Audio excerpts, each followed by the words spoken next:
At dahil nga episode 1 ng aming season 10, another perfect 10 difficult round. Ay, Ito po si Alwin Ignacio ng TV That You Love. Kasama ko ang aking kaibigang bonggang-bongga. Lency Bongga! Ito po ang The TT Show, ang Taray na Talakayan Showbiz Edition.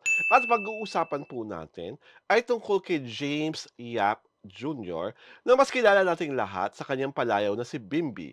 Si Bimbi po ang nag-iisang anak ni Queen of All Talk, Chris Aquino, Yes. at si basketball cager James Yap Sr. At ang nakakabahala po dito kasi po si James Yap Jr.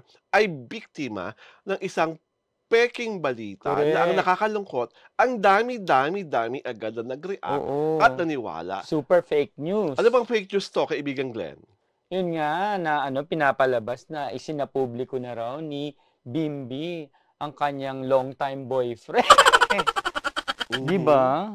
Diba? At ang nakakaloka pa dito, maliban sa pagpapasupubliko ni Bimbi ng kanyang long-time boyfriend, may second version pa po ito na sinasabing si Chris Aquino tanggap ang nasabing pagpapakilala ng long-time boyfriend ni Bimbi.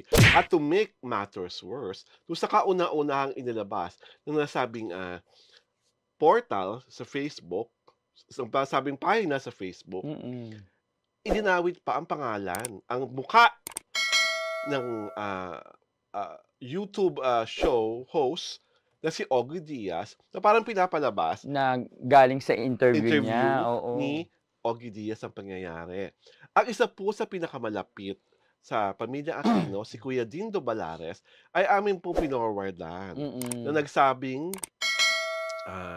Facebook pahina na ito. At talaga po siya ay nagulat, nainis, at nagalit sa mapangahas na peking balitang ito.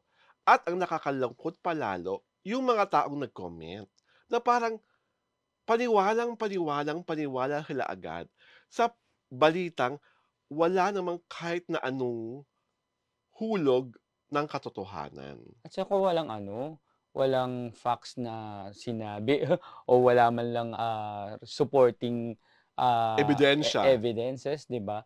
Ang nakakainis pa, yung iba, kumbaga, kinagat na nga yung fake news na yun. Gumawa pa na another fake news. Oo. Sinabi pang si Chris Aquino daw ay iniyakan yung pag-amin. Grabe naman iyon. Diba? At ang nakakaloka pa doon, tandaan po natin lahat, si Bimbi po ay minor na minor. Correct. He's not even of voting age. For you to actually make news like this, sana nga po hindi makarating to kay Chris Aquino because I'm sure it will bring stress to her. Lalo na po, napaka-protective ni Chris sa kanyang mga anak. At ito po parang baka mamaya kayo ang sampulan ni Chris. Oo. Kasi po, ang pinapalabas nyo, hindi to meme Yung parang ano nangyari kay Kuya Mon Confiado, di ba? Pinapalabas nyo factual. Correct. Na totoong may kasintahan si James Yap Jr. At tandaan nyo po, buhay na buhay pa rin po ang tatay ni James Yap Jr., si James Yap Sr. At I'm sure, kahit hindi po malapit ang mag-ama sa isa't isa, pag nalaman niyang may gumaganyan sa kanyang anak, ay, maghanda na po kayo. Oo. Pang-abogado nyo. Grounds for cyber libel. Cyber libel po yan. And please, sa akin, although yung iba napaka-progressive, natanggap nila agad yung pagiging supposedly may boyfriend si Bimbi, sana po naman bago umoo, maniniwala ka agad. Kasi nung pa nila ini-issue yun kay Bimbi, di ba? Na dahil nga medyo malambot kumilos si Bimbi. Pero hindi naman yun ang batayan natin para sabing Ang dami-dami pong lalaki na malambot kumilos, pero mas lalaki pa sa totoong mga lalaki, Correct. lalo na sa diskarte at pakikipaglaban sa Tama. buhay. Tandaan nyo po, si Bimbi po at si Josh ay magkaiba. At si Bimbi po talaga ang hinaasahan ni Chris na magtataguyod sa kanyang kuya Josh. At siya talagang sandalan at kakampi ni Chris sa pinagdadaanan niya ngayon. So, hindi po madali ang pinagdadaanan ni Bimbi for somebody who is just in his teens. And for you to actually believe something like this, hook, line, and sinker, mag-isip naman po. Oo nga. Diba? Hindi po lahat.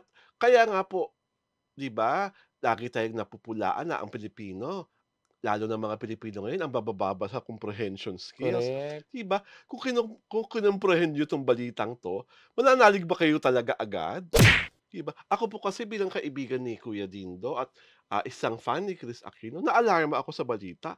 Hindi ako natuwa, naalarma ako kasi paninirang puri. Mm. 'Di ba kahit saang angulo mong tignan, kahit pa sabihin mong mahirap i-establish ang malice dito, simply because hindi naman kakilala ng personal ni, James Yap Jr.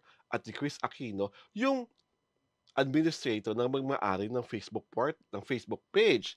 Kasi you have to kasi for them to have malice, kailangan talaga parang in a way meron kayong personal connection. May ano, 'Di ba? Pero still, the fact that you have identified the name of the boy and you Yes. actually made people believe that the young boy has a boyfriend and his mother is crying about it and not because of sadness but because Oo. happy siya at supportive, please naman. Puwedeng-puwede idemanda 'Di ba? talaga.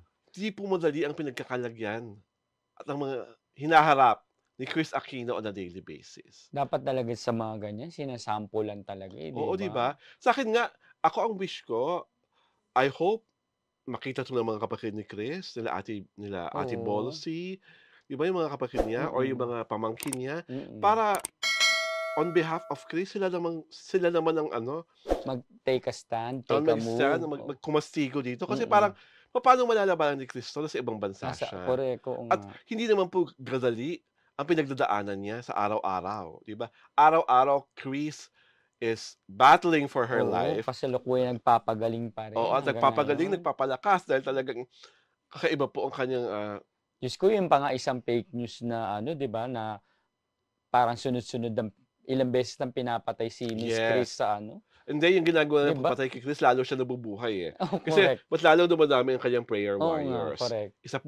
Kami pong dalawa ni Glenn Kasama ay kami kasama sa mga dun. nagdarasal do'n. At nananalig na sa tamang panahon, talagang gagaling, bubuti at makakabalik si Chris Mm. Aquino. At tandaan niyo, hindi naman magandang pasalubong na pag-uwi ni Chris, 'di ba dati ang balita babalik ng Setyembre, Mm. na ganito ipasasalubong niyo kay Chris, ganitong balita. Napakatampalasan niyo po Oo naman. nga. To actually Para lang kumita, 'di 'di ba, ba? para lang magka-traction, para Oo. madagdagan ng subscribers, Oo. 'di ba? Wag naman pong gano'n. Kasi dapat po ang mga tao pong inyong pinaglalaruan ay tao. May damdamin po sila, nasasaktan. Parang wala naman pong ginagawang masama sa inyo si Bimby, 'di ba?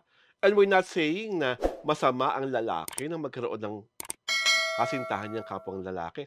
What we and Glenn are saying is that masama na ginagawa niyo 'yon kay Bimby. Kung Dahil hindi naman totoo, dahil 'di hindi ba? naman totoo Oo. at hindi niyo naman kakilala yung bata. Who are you to say na, "Hey, he's gay," just because he laughs like his mom, 'di ba, he speaks like his mom, tapos sabi yung mga ni Glenn, mahinhin, may kalambutan.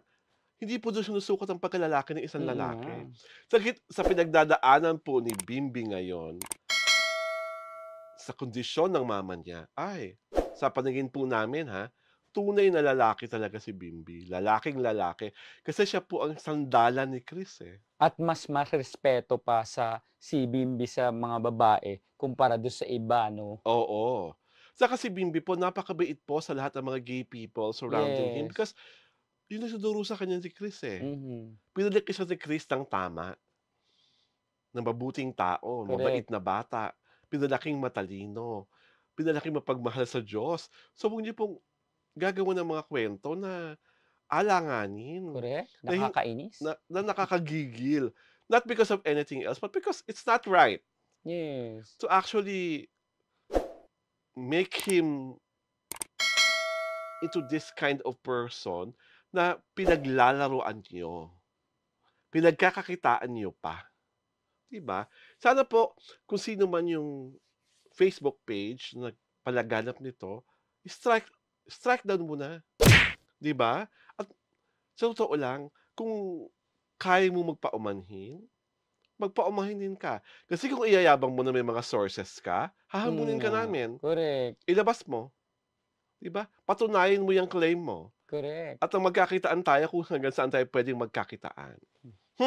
At dahil dyan, inianyayahan po namin kayong mag-subscribe, syempre pa, sa The Titi Show. Kami po ay inyong mapapanood sa The Titi Show, Diario Tirada YouTube channel, at makasunod nyo rin po kami sa aming Facebook pagina.